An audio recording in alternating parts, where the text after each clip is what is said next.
Yeah, good evening, everybody. I want to welcome everyone to tonight's event, which I think is a really special occasion. Thank you for joining us for a fireside chat with Jacob Tzegaegbe. I hope I was close on the pronunciation. Jacob can correct me. Jacob was recently honored by the Georgia Tech Alumni Association as a member of the inaugural class of 40 under 40. Ashley Coogan and I had the great honor of nominating him for that distinction, and we were really pleased that he was selected. The alumni selected for this distinction have innovated industries and positively impacted communities around the globe, and Jacob is an excellent example of that. So Jacob completed his undergraduate degree in civil engineering with highest honors in 2011 and completed his master's degree in our program in 2013. He also was a Marshall Scholar and studied at the University College of London, where he focused on urban economic development and mega infrastructure delivery. For the last 2 years, Jacob has served as Mayor Keisha Lance Bottom's Senior Transportation Policy Advisor, where he focused on rebaselining and financial stability of Atlanta's $500 million plus transportation capital infrastructure programs and was instrumental in the creation of Atlanta's first Department of Transportation. Jacob recently left that role and will be beginning a new chapter with a startup firm based out of New York, where he will be continuing to positively impact the communities around him. This evening, Jacob will be chatting with his graduate advisor and mentor, Dr. Amekudzi-Kennedy, and I will turn things over to her now. Thank you all for joining us, and please enjoy the conversation. Okay, thank you very much, Don. Good evening, everybody. Welcome, and it's a great pleasure to be here with Jacob tonight. Jacob, I want to join in congratulating you for this honor, being in the inaugural class of 40 under 40. We are very proud of you. It's significant, an impact recognition. So, in the context of impact, I think it would be great if we can start by talking about your experience working for the city of Atlanta. Why did you choose to go and work for the city? How long did you work for the city? And what did you do while you were there? And in particular, just to sort of layer this under everything, what was it like being a transportation advisor to a mayor in a city that where traffic is a major challenge? Absolutely. Well, thank you for having me tonight, and it's amazing to be able to do a fireside chat with your graduate advisor. So just excited to be here tonight. But just to kind of answer the first question, and a lot of different pieces there. But my experience working for the city of Atlanta was amazing. There's a lot of things that people talk about when they talk about working in local government or in any layer of government, and they talk about all the complexities and all the challenges. And were those there? Yes, absolutely. But I have a firm belief that there is no place, period, to really have an exciting experience and make a difference like there is in local government. And specifically in Atlanta, there's just so much that's happening, so much that's changing. So I had an experience where I was able to come in and be fighting for some of that change, be fighting against some of that change, be in the middle of it all. As amazing as it was, as frustrating as it was, as difficult as it was definitely exhilarating. And why even go work in public service? For me, I'm from Atlanta. Born here, grew up in the suburbs, have always been around, went to Georgia Tech, and there's a lot that's changing in the city, and we're all talking about it. And some people are fans of it, and some people hate portions of it. But you can play the sport from the sideline, or you can get in the game. And for me, it was a lot about putting my money where my mouth was and getting in the game and saying, I love this city. I want to see this city be a better place in so many different ways, and I want to be a part of that change. It's really easy to critique it. It's really easy to Monday morning quarterback it. It's really hard to be there and roll up your sleeves and try to do the work, because the work is difficult and you're working on things that have been longstanding for a long time. And a lot of my work to that piece of the question, and then I'll bring it on to a close, was just looking at all things transportation and saying, what can we do differently? And the answer was a lot. So I got to work on a lot of interesting things, mention our infrastructure program that we came in and it was really struggling. We had $500 million. We had $1 billion in projects. And that is not a situation you want to walk into on day one in a new role and say, how do we try to do this differently? How do we fix this? Because we may not have necessarily created that situation, but it was definitely ours to own and change. And part of that was creating a Department of Transportation to say what happened there happened for a number of reasons, but we have to do something differently if we never want it to happen again. As well as working on some things with MARTA with our big expansion. E-scooters were a huge thing when I was the senior transportation advisor. They came out of left field and rocked our world for a little while, and now they feel like old news, but they still have fresh wounds, and that was a fun experience. So just so many things that have hit Atlanta, and it's really easy to take it for granted, but a lot of that was within the realm of things I worked on either directly, indirectly, or advised upon. And then the last thing that I'll just say to the last part of the question around being a senior or a transportation advisor in a city where traffic is a challenge. Whenever anybody talks to me about traffic, I go back to a lecture that I had in grad school at Georgia Tech, where traffic was explained to me in a way that makes a lot of sense. And it was, when you're going to pick a restaurant, do you pick the restaurant with a long line or the one that's empty? And the answer is the one with a long line has a long line for a reason. And we have traffic in Atlanta for a lot of reasons. And some of it is the built environment. A lot of it is the built environment. But a lot of it is the success of the city and the growth and how much is going on. So, a lot of what I got to work on was a chance to say, how do we do things differently? Because traffic is not a bad thing, but there are different things that we can do to shift that traffic and shift the way our city feels and how it's made and how safe it is for everybody, and get people out of their cars was a big portion of it. But we'll talk a little bit more about that later. So long-winded answer to a bunch of questions, but hopefully a little bit of context. Yes, certainly. So when you look back, and I want to maybe build a little bit on some of the things you talked about, because I think you clearly see that there is value in working in the public sector, and you can make a difference in that context. When you look back, what are some of your fondest memories? What do you think? What does it mean to you to have worked there? And what do you think is part of your legacy? Certainly, I think the Department of Transportation is part of that. Yeah, so I'd say my favorite part are all the things I got to work on that that ended up in the news. I worked at McKinsey & Company prior to working in city government. I worked on a lot of stuff that was high profile, but it was always quiet and beneath the surface and all those things. But it was really interesting to work on something one day or go out to a project or hear about a situation and the next night it be in the news, or be able to turn on the news and see yourself talking about some of the challenges, or read an article that you've been able to provide a quote in, whether it be the AJC or the New York Times. So my favorite part was always just kind of being able to see the work that we were trying to do being lifted and pushed out to the public in a way that was meaningful and important, whether it be us as the good guy or us as the bad guy, because they both happen.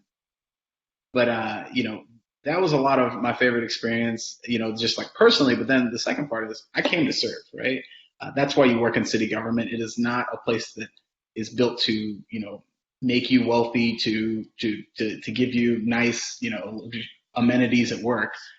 You come to serve. And, without a doubt, my fondest memories are going to be the experiences that I had in the community, talking about really difficult issues and me learning. And then hopefully, I believe, also helping educate and talk things through, before we talked about rebaselining our infrastructure program.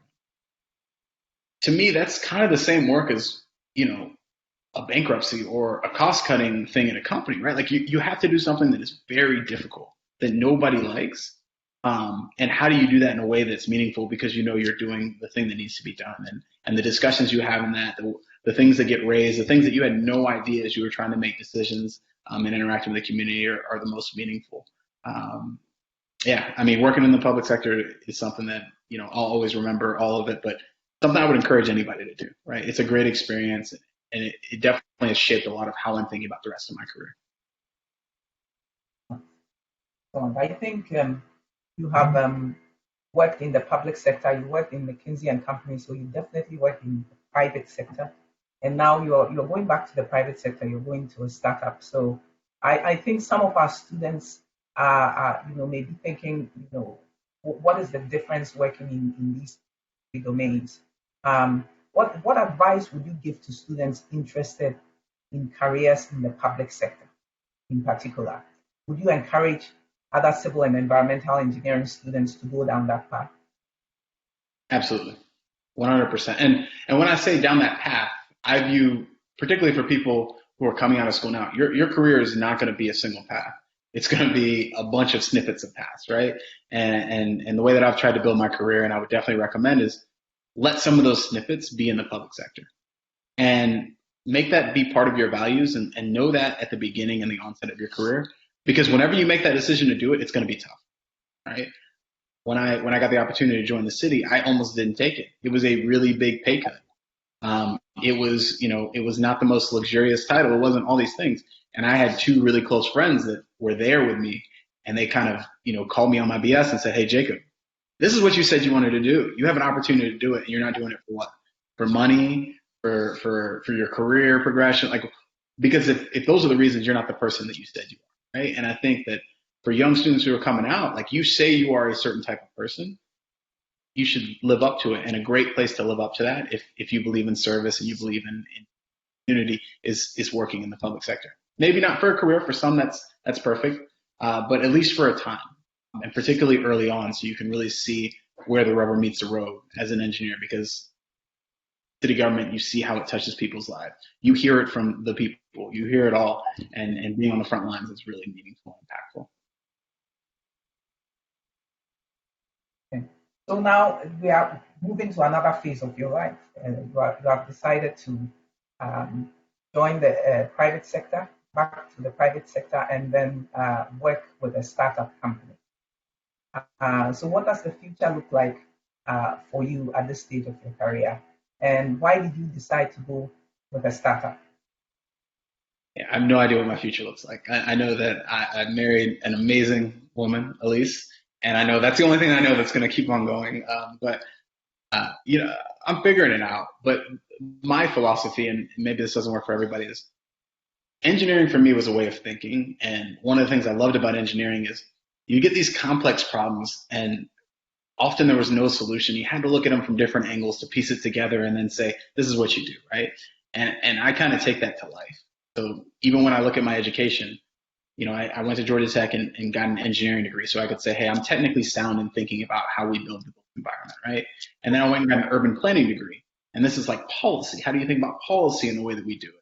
And then I went and worked at McKinsey and Company, where it was like, let's look at the finance side of decision making. And then I went so it's different angles.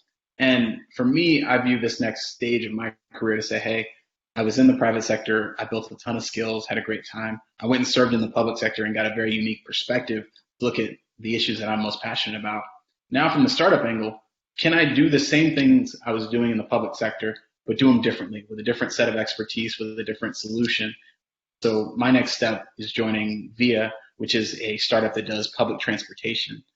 So they're in the microtransit space, and they have a belief that by using technology, they can change how we do public transport across the world, and provide people with a better quality solution, so they can get where they want. So it's kind of like, for me, bringing together my technical background with some of the insight I have from being in the public sector, with the fact that I am just a transportation nerd and I want to see us change the way that we move. And I'm going to go there, and I'm super excited, and it may be what I do for the rest of my career. It may be what I do for the next 3 to 4 years. But I have no doubt that it'll give me another view on what it is that I care most about, which is connecting people to opportunity, building cities that people like to live in, and enabling people to be the people they want to be. And transportation is fundamental to that. Great. So, I know you quite a little bit because you were in my research group, and I think you work hard. You also know how to have fun. I think a lot of time, and I'm dwelling on this a bit, that a lot of people have been thinking about work-life balance. I've heard you talk about what you do when you're transitioning, or what you've done when you're transitioning from one phase of your career to the other, and I haven't heard anybody quite talk about it that way. So can you talk a little bit about work-life balance? How do you think about it? What are some of your tips? Folks who just think, well, they just I'm trying very hard to juggle all these things. So for me, one is like know yourself, right? Like know the type of person you are. And if I had to describe the type of person I am as a runner, I'm a sprinter. I run really, really fast, and not very long, and then I need to take a break. And then I can run really, really fast, but I can't run a marathon, right? And that's how my approach and my philosophy to work is. I work really hard. I don't take vacations often, and then I take really long ones. And that's also my approach to my career, which is I work really hard in the organizations that I join. And when I make transitions between organizations, I kind of view it as the end of the season. And that's the perfect time to take time away. So when I wrapped up in London in grad school, I took 6 months off before I started at McKinsey. When I left McKinsey, I took 2 months off before I joined the city. And then since leaving the city, I'm actually currently unemployed. I start my new job on Monday, but I've taken 2 months off to reflect, to spend time with family. My wife also left her job at the same time, so we've been doing that together and just collect ourselves. I mean, there are a lot of different ways to live, but if you live like I do, which is sprinting, it's really hard to pick your head up when you're sprinting. It's really hard to really be thoughtful about where you're going and not just where the finish line is, but like what the next race is and all those things. So for me, taking time and very proactively saying this is important to me. I'm willing to turn down a job if I can't have this, so that I can make sure that I'm always moving in the right direction and not just moving for the sake of moving. So when you take these breaks, what do you do? Can you share some of that? Because it seems you are regrouping after doing a serious sprint, regroup and prepare for the next one. Can you share some of the things you do in those seasons? Yeah. So one is I create a list of all the things that I haven't been doing. So often those are things that everybody should do, right? Like work out or eat healthy or learn how to do something. And I try to work through that list. Two, I try to put myself in a place that is different for the third activity, which I'll come to. But experiencing something that is different. I like to call it an adventure. I like to take adventures during that time. So, at one point I traveled across Southeast Asia, backpacking for a few months. Another time I was in Latin America, and another time I went to India for a couple months. So I like to be in environments that just like totally break down all the normal things that occur in your life. The plan for this trip was my wife and I were supposed to do a road trip across America, but some family things came up and we had to come back to be here for my mother. But putting myself in situations that make me think differently, that way I don't go through this whole period thinking the way that I was before I started the period.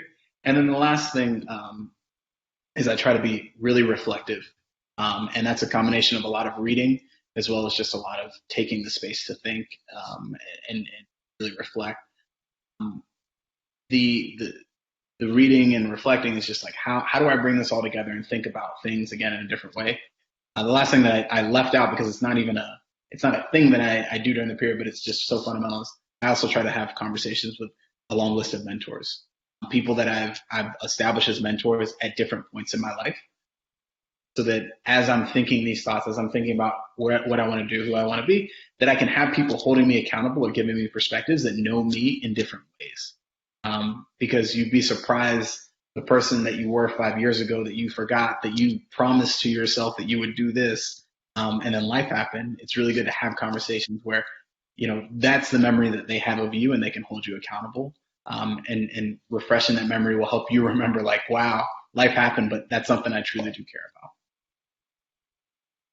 So it's good. It's interesting you bring up mentoring, because that's where I'd like us to talk in that space a little bit in the next phase. And I know mentors are very important. Mentors, advisors, advocates, and so on and so forth. And I'm sure you do the same. Can you talk a bit about those who've helped you achieve your goals? What was the importance of their mentorship to you as a student, as well as in your career? So I know I gave a talk not too long ago to some tech students, and like mentorship, sponsorship, coaches, advisors have been so fundamental to me. Like I'm not who I am without all of that. And I think that's the same for everybody, but particularly for me, first generation American, first person in my family to go to college, I didn't know what I didn't know. And boy, I didn't know a lot of things. And mentors have always been the people in my life that have helped me understand the things that I don't understand in a way that I just can't, right? So when I talk to people about the importance of mentorship, for me, it's just been so fundamental. I can weave it in my story, but the way that I explain it is life is a team sport. Leadership, your career, all these things are team sports. And we often talk about the people that are on the team. But what we forget is the coaching staff, right? The New England Patriots are not the New England Patriots without Bill Belichick, right? When you think about all the great teams, the Bulls aren't the Bulls without Phil. The Lakers aren't the Lakers without Phil. Kobe's important, Jordan's important, but you got to have the coaches. And I view mentors as that coaching staff that are helping you think beyond yourself, helping you achieve beyond yourself and look through it all. So for me, I never would have gone to grad school. I never thought about going to grad school. I never met anybody who had a master's in civil engineering until I came to Tech, and I got a mentor who was a professor at Tech who had a PhD, and he was an African American male, and I was like, well, first of all, I've never met anybody with a master's. Secondly, I've never met a black person with a master's in this. Maybe I'll start to think about it, and that's just what has happened all along the way. So it's been fundamental. Everything that I want to do, I try to run past. And then lastly, my philosophy on mentors is they are great in abundance, and they are great. It's great to have a diverse set of perspectives.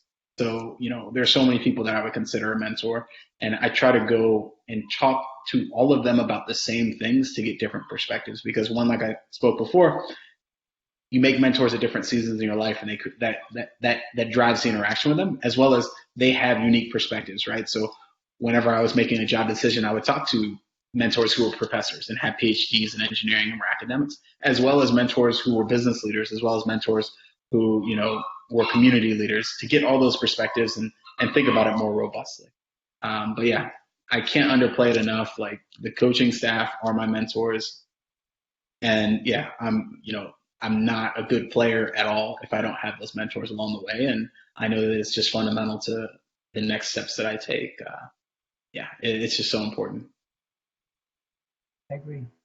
And you said you really hadn't met a black man who had a master's or a PhD. You saw your mentor, and you saw a role model, and so it maybe get the sense that you could become like your role model.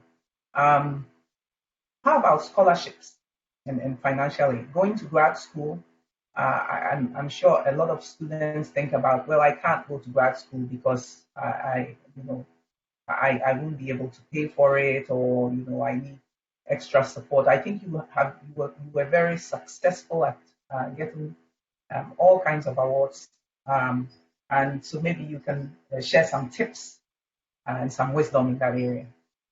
Yeah. So a story that a lot of people don't know is my first semester at Georgia Tech, I was a student athlete. I was, coming in, I was very intimidated by Tech, and I put my head down and got straight A's. And then my second semester started, and I was ready, and I almost got kicked out of school. And it was because I couldn't pay. And the reason I didn't know I couldn't pay is because I didn't really know coming into school that I needed to pay, because I got into Georgia Tech and I had a Hope Scholarship and I thought it was all covered. I didn't realize that there was this room and board and all these other things. And long story short, got a family friend to cover the balance on a credit card the day of. I mean, it was a mess, and I almost got kicked out of school. And at that moment, I was like, this is never happening again. And I started getting really, really sharp on scholarships and started applying for every scholarship. So my first piece of advice is, if you don't know whether you should apply or not, just apply. And that was my philosophy. I mean, I just started casting a wide net. I started Googling all types of things, right? And the great things about scholarships are the more specific they are, the more they apply to you, right? If you fit the qualifications, if they're looking for civil engineers, that's better than looking at all engineers, right? If they're looking for civil engineers in Georgia, that's better than them looking at, all engineers anywhere in the country. So I applied for a lot of different scholarships. And one of the things that happens is, as you start to apply, you start to realize, it's really painful to apply for scholarships. But once you've done it 3 or 4 times, it becomes much easier. So while I was at school, I mean, in total, I probably won upwards of 200,000 in scholarships, 300 even. I didn't pay for grad school. I had an NSF fellowship for my master's, and then I didn't end up using the full thing for the PhD because I won a Marshall scholarship that paid for all my grad school in the UK. When I was at Tech, it was more of a piecemeal approach. I just applied for a lot and got various different scholarships to pay my way through school. But the advice I would have is just like the money is out there. Don't let that be a barrier, particularly for grad school. And you know, the biggest thing that will keep people from getting the funding they need to go to school is themselves and just being afraid of like, I can't get it. I won't get this funding. And once you win that first scholarship that helps you make it through the semester, or helps you afford your meal plan, or helps you live off campus, the rest just become much easier. You just have to be thoughtful about it, have a strategy, have an approach. But yeah, and then lastly, have a story. Scholarships, I think all the scholarships I've ever won have been an investment in a person. And being able to articulate your story. We talk a lot about venture capital and like the Shark Tank, but scholarships are kind of the same thing.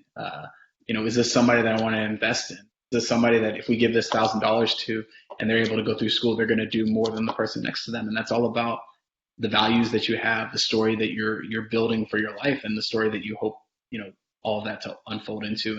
And I think, you know, spending the time, and this is a total aside, but I'll go down the route.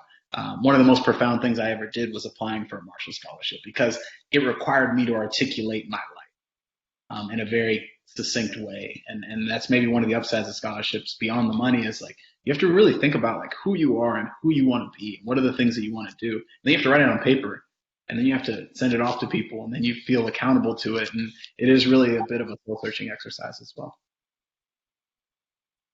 Great advice. Great advice. Okay, so I'm going to change gears a little bit. This year, I think we've had a chance to talk a bit about race in more candid ways, at least in my experience, than we have done in the past. And so I want to ask you to talk about what it was like to be a person of color at Georgia Tech. How did that shape your experience? So I need to qualify anything I say here with the upfront of like, we often like to grab a person or grab an experience and let that reflect like, this is what it is, right? So somebody will see somebody like me and be like, hey, you know, Jacob had a great experience at Georgia Tech and he clearly did well. And that is like what it is to be a Black student at Georgia Tech or whatever it may be. So I'll say this and then I'll come back to that, right? I had an exceptional experience at Georgia Tech. But in a lot of ways, I had an experience at Georgia Tech that was exceptional in and of itself, right? I would venture to say that the year I graduated from Tech, I was the only Black engineer in the country whose dean of their engineering school, chair of their college, and graduate advisor were all African American, right? And just to put those numbers into context, like, less than 1% of all people who graduate every year with a graduate degree, particularly in engineering, are Black, right? So for those three things to align, like that's one of probably like a handful of deans in the country that are, you know, African American, one of a handful of chairs, and then like probably less than 50, maybe 100 Black academics in civil engineering in the country. So I had this experience where I felt ridiculously supported. I felt crazy inspired. And I felt like I was in a space where I was surrounded by people who had done it. So there was no reason to doubt it, right? It was like, put your head down. These people are supporting you. These people have done it, and you can do it. And that was my experience. And like I mentioned before, I never met, when I applied to Georgia Tech to be a civil engineer, I never met a civil engineer, right? And then I come to Georgia Tech and there's tons of them. And then lo and behold, I get to meet, you know, Dr. Reginald DeRoche, who is, you know, at that point just a professor, but you know, we were at I was an athlete. So they had this forum that they created that was supposed to be Black professors for a lot of the Black athletes, because there was this really bad perception on campus around like athletes, you know, they don't come to class, they don't take it seriously. When they come to class, they carry themselves in a certain way. So they created this forum so there could be this dialogue. And lo and behold, there's like 100 people in this room, and there's one professor who's a civil engineering professor, and there's one person in the room who's a civil engineer. And like that was my freshman year, and that was like a relationship that kicked off out of nothing. So that was my experience. I had an amazing experience where I just don't think you could replicate that in many environments and many time periods, and it was exceptional. But with that, I also spent a lot of time working on things that and working on behalf or with the community for people who weren't having that experience, right? One of the things that I did is me and a bunch of friends ran for student government because there were no black people in student government, and 12 of us got in, and it was like the most that had ever been. And it was just, I do remember feeling like I had this amazing experience, but also feeling like I was talking to my friends and people were getting just destroyed and felt very lonely and had a very different experience. And I think that's a lot of what is being a black person in America too. And the sense that like some people end up in situations that are great and some people are in situations that are very poor. And we have to be careful to not say, because Jacob had a great experience, that all things are perfect and vice versa. The only other thing that I would add as well is, one of the things I was really involved in when I was a student was tutoring, and I created like a tutoring program. We called it Scholarship Sundays. Out of my fraternity, we gave out scholarships and got people to come and study. And I remember we needed to find some black males in the sophomore class to be tutors. So we had gone and we were speaking to one of the offices who had access to all that stuff. And we're like, we just need some black males who can tutor. We think it'd go great. And I remember in that conversation, we found out that there were 12 black males in the sophomore class at the time that had above a 3.0 mention. In all of the Georgia Tech class, that sophomore class, 12 people. And I think that speaks to like some of the situation where you could have people who have great GPAs, but then you start to look across the board and there are really large gaps and inequalities. And that was a big portion of my Georgia Tech experience. So I rambled a lot, but I had an amazing experience. I was super supported. There was some amazing leadership at the time and great, but there is a bigger picture and there's always work to be done. So can you elaborate a little bit on the importance of diversity, representation, and inclusion at the institute? Yeah, absolutely. So look, when I was a student, I got to serve on some things like search committees or the building renovation committee. I flagged a lot of things. I brought up perspectives that were not at the table, right? Whether it be a student perspective, whether it be the perspective of a black male, whether it be the perspective of a civil engineer in some of these forums. You can't fix things that you don't know, right? And I think that's one as to why it's so important. If you don't have black academics in a program, you're not going to fix the problem of black students feeling uncomfortable, right? Or feeling like they don't see people that look like them, right? So I think that's one. Like you just have to have these perspectives at the table. Secondly, and it just, it is what it is. Everybody wants to see things move forward and wants to see us progress. But the people who have the most unique perspective and are often the most passionate about it are the people who are most impacted, right? So when you start to talk about gender inequality at Georgia Tech, everybody needs to have hands in it, but you need to have leaders from people who have that unique perspective. Same thing when you start to talk about racial gaps, or you start to talk about any gaps that exist. And I think having that and having that parity, right? One of the things we spoke a lot about when I was a student was the fact that black students were super underrepresented in the institute. And you're not gonna build the type of, alumni base. You're not going to build the type of graduates that you want to build if you don't have those perspectives in a real way. And I saw Georgia Tech doing some great things, right? Like this isn't by no means do I say all these things were broken. Actually, there's some amazing things and there were some great hires and some great focus that happened, but it doesn't happen by accident, right?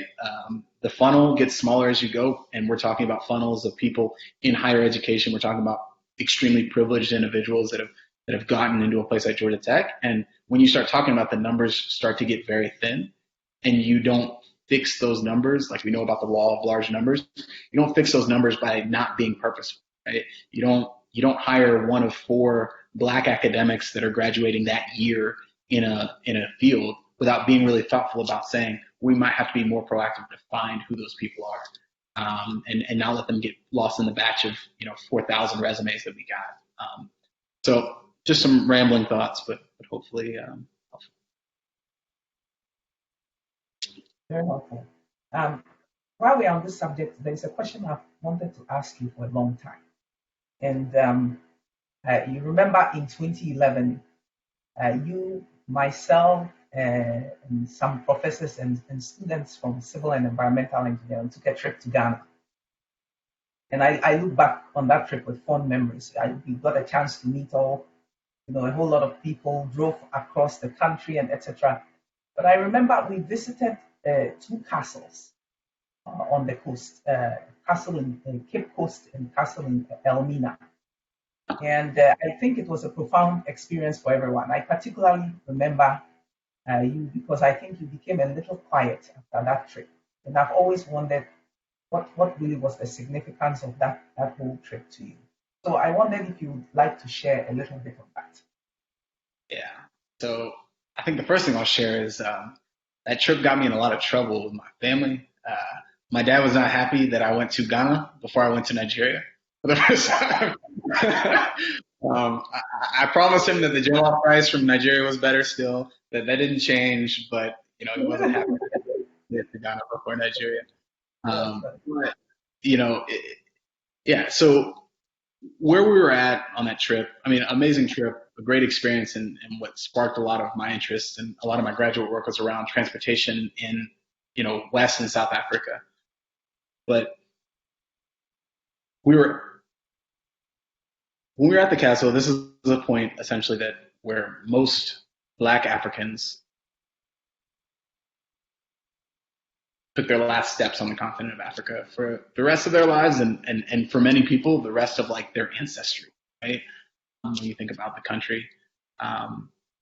And I just remember being there and walking through it all and just trying to take it in, which isn't easy.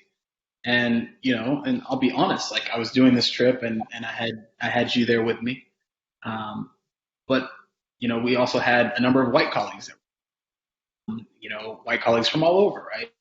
One of the colleagues was of Spanish descent, and what I was really thinking through was just trying to put myself in the shoes of people long before who went through that experience, and that's a really heavy thing to try to do. And then the second thing that I was thinking through was how do you reconcile? These are, it wasn't, my ancestors have been in Nigeria for a long time, but it's a struggle that I connect to, and it's a struggle that impacts people who look like me because of the way that I look. And then on the other side, you have the people that you interact with every day who may come from generations that were on the other side of that same issue. And I remember just sitting there and just trying to really reconcile history, reconcile identity, reconcile just the life that you have to live every day as a Black person who lives in this world with a legacy as dark as it is with something like slavery. And it's not something that you ever reconcile, but it is something that if you sit in it for a little bit and think about it, it's really heavy. And yeah, I mean, it's really quiet. I think I got in the back of a van and didn't talk to anybody for a while. And just trying to, trying to think it through, figure out what it means. Yeah. Thank you for sharing that. So I want to come back and talk a little bit about grad school, because I know we have a good number of students here this evening, and some are thinking about going to grad school. So why did you decide to go to grad school? How did it help you achieve your professional goals? And also, how did that experience in grad school compare to your undergrad experience? Yeah. So when I made the decision to go to grad school at Tech, I had an offer to go join ExxonMobil. It was more money than I think anybody in my family had ever made. And it was an exciting thing. And I turned it down. And if I have to be honest, Georgia Tech made the rationale very easy. They said, hey, you have a good GPA, your sophomore year, you can apply for grad school. So I'd already been accepted. I didn't have to take a GRE. And by the way, I was going to be able to get it done in 1 year because I could start taking grad classes as an undergrad. So for me, it was like, there's a lot of like, I'll never regret getting a master's degree, particularly not in 1 year. But I know that it would be really hard to undo that decision if I leave, and I feel like it's something I wanted to do. So for me, it was just do it. Like, I'm here, I'm in the mindset, stick around and do it. And that was what kind of got me to go to grad school the first time. The next two graduate degrees were very different.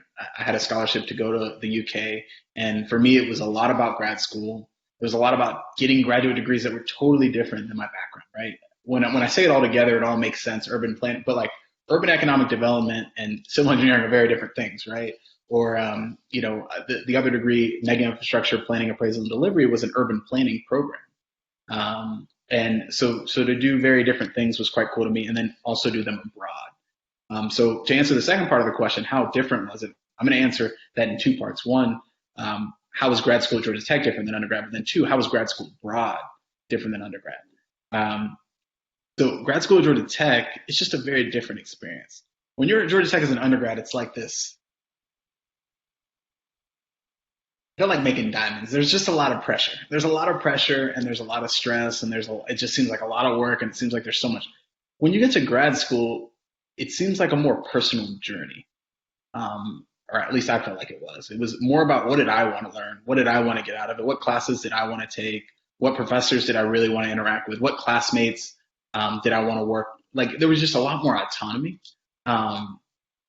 If I have to be honest, I think Georgia Tech undergrad was by and far much more difficult than grad school at Georgia Tech. And even, grad school abroad is a whole different story. That was, not even close to Georgia Tech's undergrad or Georgia Tech's grad school. Yeah, it was just a more personalized experience, and a more personal one, where I could be more intellectually curious and be challenged more, but be challenged in like very specific ways that were less about how much work can you get done and can you take on all this load, more about, can you really think about this tough problem in a very robust way for a long period of time. Grad school abroad, totally different. I was in the UK system, and it's very self-directed, self-led, and it's not, it just wasn't a lot of work. It was very much like, what do you want to focus on, and spend your time thinking about it. And for me, the biggest value, the education was good, but the international experience and being classmates from all over the world was more of the upside, and being abroad and being able to do coursework in Ethiopia and things like that, just by virtue of proximity, was a very, very different experience. That's okay. So I'm going to switch gears and go a little big picture now. And let's talk a little bit about civil and environmental engineers in the world. We know that we are facing several existential challenges today. How do you view the role of civil and environmental engineers in our world, and how do you think CEEs can be part of the solution? Absolutely. So I remember being a freshman at Georgia Tech, and you got a calculus problem or whatever, and you had to get to the answer, and you worked it all through, you got your partial credit, and then you got to the final answer, and was it right? And then you got a little bit further up in engineering, in the higher level classes, and there wasn't answers, right? It was like, how did you solve the problem? What did you get to? And like, literally, professors would give you questions on tests that didn't have answers. Like, what is this? And it was about process and about thinking and all that. And one of the things that I think, once you leave Georgia Tech, you find out is there are no right answers. There just aren't.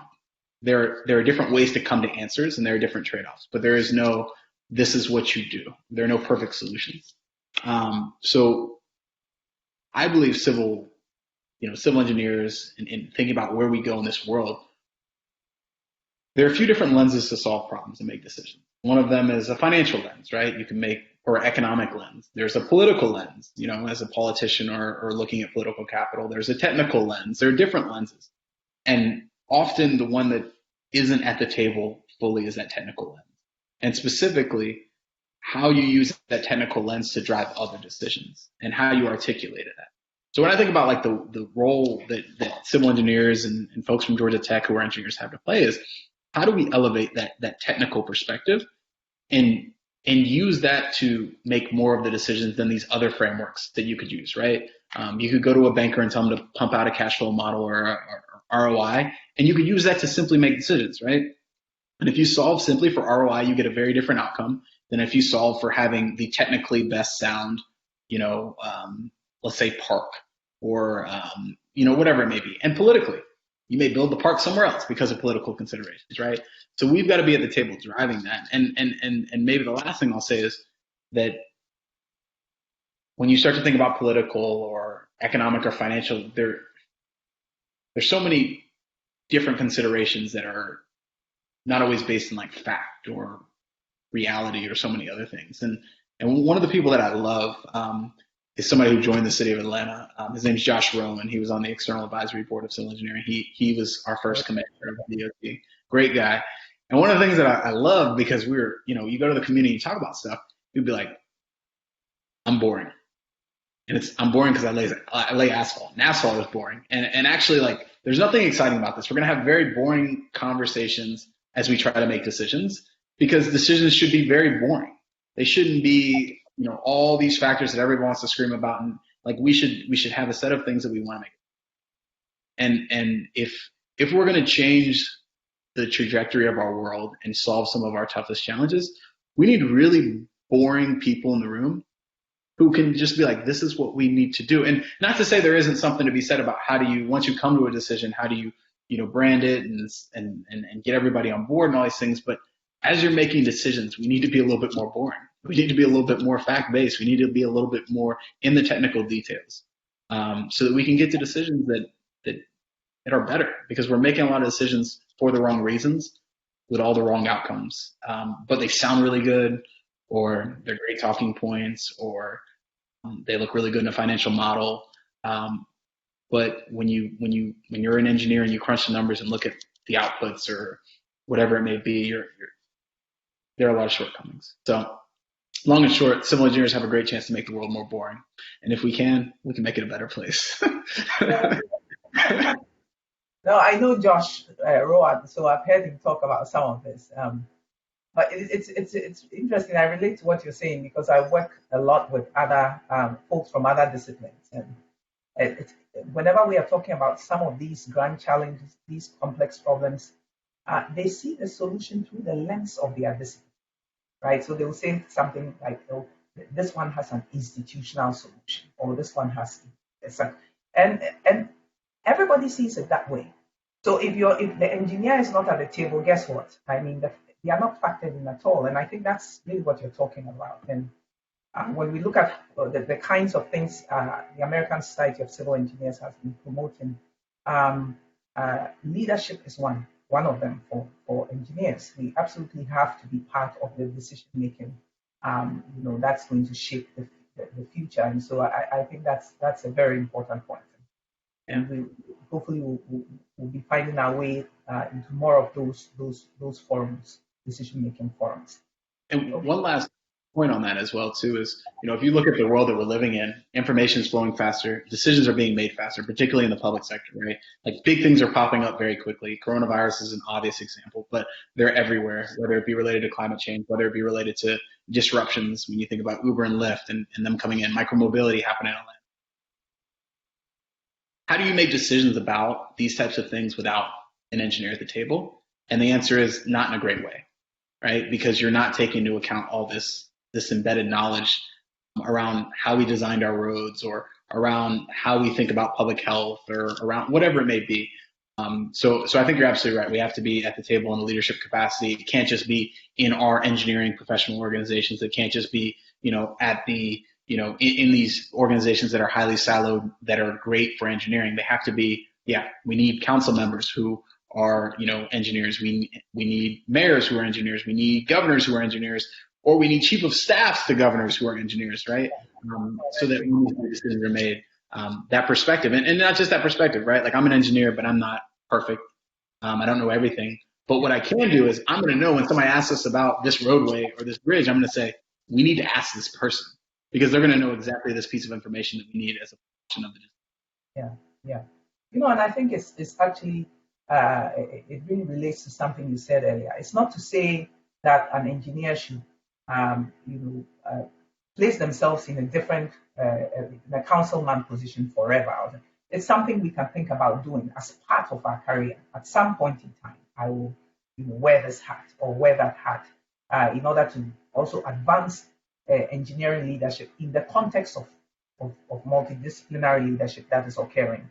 And also that helps to forestall or avoid some of the problems that get formed when we start to be part of these. Rather than looking at solving them, we are always trying to solve the problem. Then we are not contributing, trying to prevent the problem. So I think there's a lot in there for engineers. Okay, great. Let's talk a little bit about your involvement at Georgia Tech as an alum. Okay, what does it mean to be selected for the 40 under 40 list?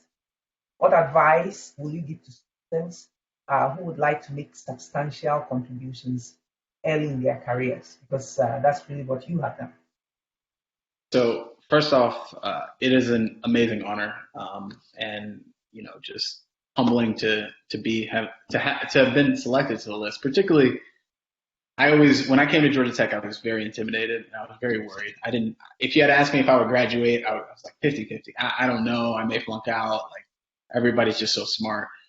So to put myself, 10, 15 years down the line from the day that I applied and think, hey, you made it out and people actually think you've done something worthwhile, it's really amazing. And, the rest of the group, the other 39 individuals, just amazing, great accomplishments. Some folks that I know, some folks I look forward to getting to know better. But it's great, and it's quite cool, especially to be in the inaugural class. And as I think about my involvement as an alumnus, and I'd actually tie that to the second question around making a contribution early in your career. The one bit of advice I would have is, if you care about something and you really want to contribute, particularly as a young person, the biggest piece of advice is say yes.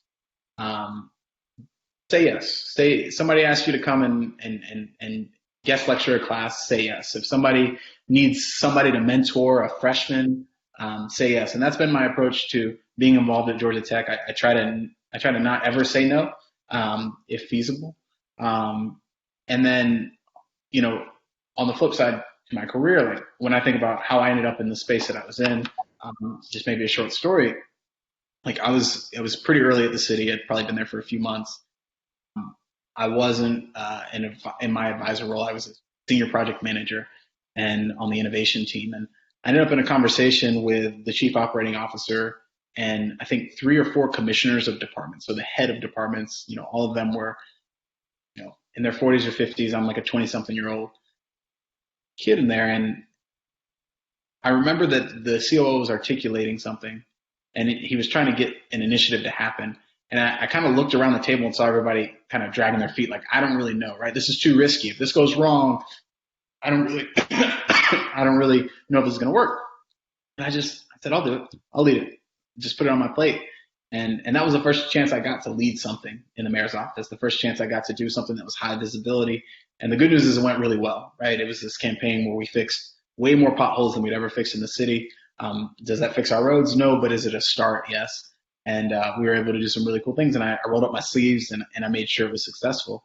And I think that's careers, that's involvement, that's your extracurriculars, that's your job, that's everything. Like, say yes when there's an opportunity. I mean, there are times to say no, absolutely. But if you care about something, one yes will turn into more yeses, and you'll look up and find yourself in a place that you didn't really expect, with more leadership, with more ownership, with more experience than you could have. You were saying no and just trying to do it your own way. Great advice. Great advice. I'm looking at the time. It's almost 7. So I think this is a good time for us to open it up to questions from the audience. If there are any questions, I'm going to call on Ashley, because I think she's been manning the questions box of the questions that are coming in. And Ashley, do we have any questions? No questions, just a few comments that I think maybe Jacob has read a little bit. He looked like he had a shout out there to Devon. But Also, if anybody wants, Yellow Press, that's a very important shout out. but if anybody wants to add some questions, please feel free to do so in the chat. It looks like Vincent just added a question. Your book collection in the background is impressive. What is the best / most thought-provoking planning and engineering book you've recently read? So I'm gonna have a list there, but I can't do one. So here's one that you probably won't get assigned, but I really like, and it's really long. It's called The Power Broker. It's about Robert Moses, and if you don't know who Robert Moses is, he built a lot of New York back in the day, and he's a very controversial figure because he definitely took advantage of some communities. Like, I mean, there's all types of stories around just disenfranchisement of people. But it's written by Carol. It's very long. It could be boring, but if you're actually really into it, it's really interesting to look at how like decisions are made in a big city like New York and how somebody was able to execute a lot, right? When I look at city government, it's really hard to get things done sometimes. And Robert Moses was a lot of not so great things, but one thing he was great at was getting things done. Maybe too good. But I think it's really interesting on like how cities have been shaped, right? And like if you want to read that, the best book to read next to it is something by Jane Jacobs because they were pretty much enemies. But it's kind of the flip side of that coin. The other book I would say, I'll give a shout out to Jeanette Sadekhan. So there's a book over here called Street Fight that Jeanette wrote. She was the commissioner of the DOT under Bloomberg in New York. And a lot of it is about this shows my bias. A lot of it is about getting stuff done in city government. And as they were really trying to change transportation in New York, bring in a new bus system that had better service, close streets to create parklets and so many different things. How do you change the way that people have always thought about something? How do you change the way that people have always used the built environment? And believe me, that is ridiculously controversial because the most important street in every city is the street in front of your house. So how do you really make people open up to that? How do you help them see the bigger picture for the full community? How do you help them see that, just because you can't park your car here doesn't mean that it's a worse outcome for you or for everybody else? And I think it's a pretty compelling book from that standpoint. Thanks. Those are some great recommendations. Okay, we have another question from Lauren. What would you say you are most proud of throughout your life and the best risk you've ever taken? Wow, that's a good question. What am I most proud of? It's graduating from Georgia Tech. When I went to Georgia Tech, I remember going in my freshman year dorm room with my dad and him crying. Yeah, I can tell lots of stories, but the long and short of it is like neither of my parents went to high school. And my dad is really smart. Like, my mom's brilliant, but my dad is like if he was an engineer at Georgia Tech, he would have done just fine. Like, he's clearly smarter than me when it comes to numbers and all these things, but he just never had an opportunity to go to school. His family couldn't afford it. So a lot of like me going to college wasn't just about me going to college. It was about my family going to college. It was about, all the opportunities that they didn't have. So it was a very big day. I'll never forget. I got to speak at my master's graduation, and my parents were there and just beaming at the fact that, like, hey, not only were you able to go to Georgia Tech and get out, but we were able to share that experience with you and hear your graduation. The best risk I've ever taken? Great question. That is a great question. I want to give a very good answer. Give me 2 seconds to think about that.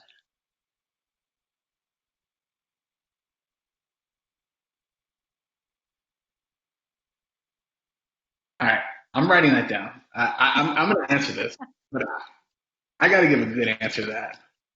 All right, so we're going to come back to that, and let's go to the next question. But I'm going to answer that one. Okay. The next question is from Fatima.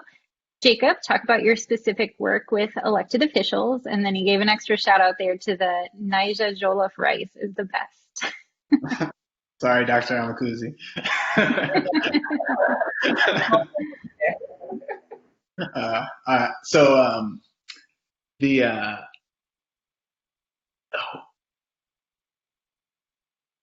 I remember when I came to City Hall, I had all these aspirations. I'm going to change it. I'm going to do all these amazing things and I'm going to get them done in record time. in a year, this whole place is going to function differently because I'm just so smart and creative and I work so hard. And there's lots of reasons that things are the way they are and you have to work through them. One of those reasons is elected officials. And, I remember Dr. Meyer, who was a professor at Tech, used to give a lecture on just working with difficult personalities in the public sector. And elected officials are one of those difficult personalities. And there's a number of reasons, but a lot of it has to do with like their decision-making calculus is just not the same as anybody else who's working as a servant, right? They're beholden to constituents, right? But the way that they think about their constituents is very personal to them, right? Some of them represent numerically everybody and they think about it majority-wise. Some of them have a few constituents that are louder than others, and like that is what is going to drive their decisions. And I think as a technical type person, it was very difficult because you want to make good decisions, right? So I want to fund this roadway that goes through this city in this way, and it's the most important one to fund because people are dying on it, because congestion is bad, because we have to make it better in these ways. And you've got 8 elected officials who it's not in their district. So I'd rather that money be spent in my district. How are you going to tell me you're going to spend all that money and it doesn't touch me? And how do you articulate that in a way that they can understand it and then get behind it? And that was a lot of my things that we had to do, particularly like when we rebaselined our infrastructure program or we were starting the DOT, is how do you get everybody behind something, and you don't even know what they really care about. So spending the time to understand what they care about and trying your best to make it relevant to them, and often you miss, and you get caught on the floor at a city council meeting, or you get caught between the mayor and city council on a weird issue. It's definitely difficult. It was definitely the hardest part of the job, and it was definitely the biggest barrier to overcome when you really wanted to make something happen. And it's no knock on elected officials. It's nothing like that. It's just they have very different jobs than we as engineers often do, and getting the things that we should get done engineering wise or maintenance wise are not always as appealing to somebody who wants to have the big bang or have the big thing that they can show that they're working hard on behalf of their people. That was a non-answer answer of it's difficult. Okay, we have a couple more questions here for you. From Sarah, what are some of the challenges that you have navigated throughout your career, and how did you come out successful? I'd say one of the biggest challenges that I've tried to navigate is being fulfilled while being challenged, while trying to be ambitious. And those all are very different things in your career, right? If you want to be as successful as possible, depending on how you think about it, whether it be money or authority or leadership or whatever, you go and do different things than if you want to be fulfilled, or if you want to grow personally, or you want to serve. So how do you balance that and start to build a career that gives you all those things? And what I have found is that I cannot find a role that does that for me. So I'm building a career in snippets, from the private sector, where I got to build a ton of skills and be in a very prestigious firm, to being in the public sector where I was really fulfilled as well as challenged, but also, took a big pay cut, took a little bit of a step back in my career, perhaps in some ways, and had a very frustrating period of like working in city government is grueling. And then now I'm trying to take a different perspective, which is kind of a balance between both of those, right? Doing something I can believe in, and then I'm fulfilled with, in a way that I can grow a lot in a growing organization. But I have no doubt that over the next year or two, I'm going to be very frustrated because I used to be at the center of decisions, and now I'm constantly trying to, get people to make a decision on behalf of the organization I'm in, and I'm not in that organization anymore, right? So I'm not in the city government that's deciding it. So how do you navigate a career that you feel fulfilled about, that you can wake up every day and feel like you're doing your calling, that you're not selling out, that you're not selling yourself short, that you're not selling your abilities and your gifts and your privileges short, has been probably my biggest challenge, and something that I'm trying to do thoughtfully. And the best way goes back to mentors and having a group of people around you that can help you think through it. So I think the next question piggybacks nicely off of that. Elizabeth is asking, what convinced you to leave the public sector and go to a startup? Yeah. So what convinced me to leave the public sector first? It was it was a family decision. So my wife and I were partners, and we make decisions together. And I think early this year we said this was going to be a time for both of us to transition, both me from the private sector, and then she was, or from the public sector, as well as her working at Home Depot. We didn't know where, but we said this is probably the right timing. We're both not taking vacations. We're both working really hard. We both, like, also when we were looking at our trajectory in our jobs, we both felt like we had accomplished a lot of what we came to do. And I always said I wanted to make my job redundant. And I felt like I'd done that with the launch of the DOT, with having a great team in place under Josh Rowland, with a lot of things that were going on. So it felt like the right time to leave. Now, going to a startup, so maybe to answer that question, I left my job not knowing what I was going to do next. So my wife said that, this was the last day that she was willing to stay at her job because she was over it.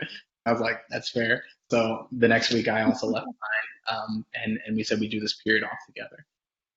And so as I started the job search, I was looking at a number of things. So the startup that I ended up going to wasn't the only place that I looked at, but it just felt like the right mix of leveraging the expertise that I had built at the city, further building on my background as an engineer, as an urban planner, as well as trying to tackle this issue of transportation and transit in cities from a different angle.